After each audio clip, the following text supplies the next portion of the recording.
अस्सलामुअलैकुम वरहमतुल्लाहि वबरकातुह।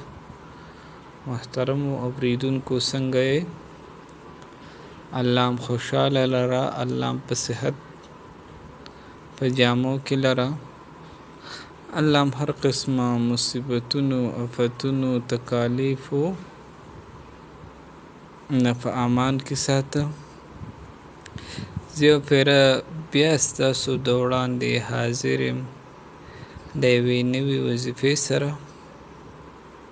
دا ډیره بهترینه وظیفه ده د هغه چا دپاره د چا په کور کې چې څه قسمه مشکلات وي، څه قسمه نا اتفاقي، څه قسمه ټینشن وي، د چا اولاد نه مني، اولاد یې نافرمانه نو د هغوی دپاره ډیره بهترینه او مجربه وظیفه ده.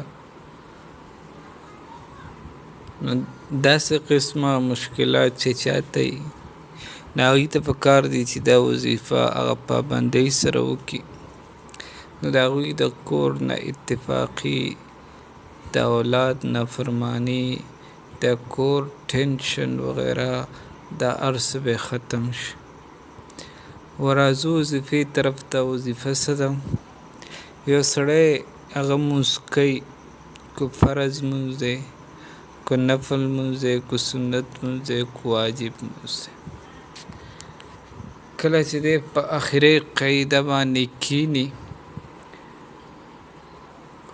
ربنا آتنا فی الدنیا حسنة وفي الآخرة حسنة وقنا عذاب النار، دا دعا ووایي نو بیا د سلام نه ګرځئ.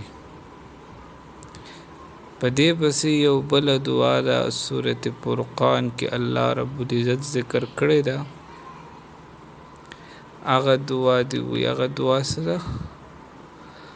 ربنا هب لنا من ازواجنا وذرياتنا قرة اعین واجعلنا للمتقین اماما. دا دعا دې ورپسې ووایي او بیا دې سلام وګرځئ. څنګه به وایي؟ اللهم ربنا آتنا فی الدنیا حسنة وفي الآخرة حسنة وقنا عذاب النار. چې دا ووایي دې پسې به سلام نه ګرځئ بلکې څه به ووایي؟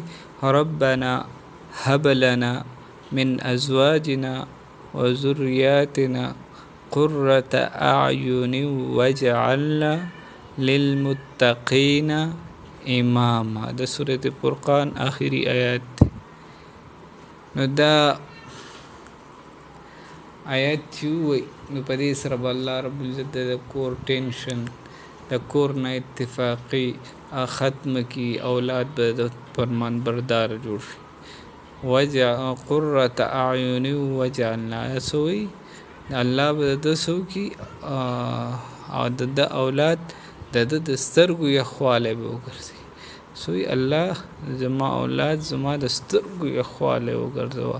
نو الله رب العزت په دې دعا په ذریعه سره د کور کې ټینشن، نا اتفاقی او د کور بچو نافرمانیانی هغه ټول مشکلات هغه حل کی.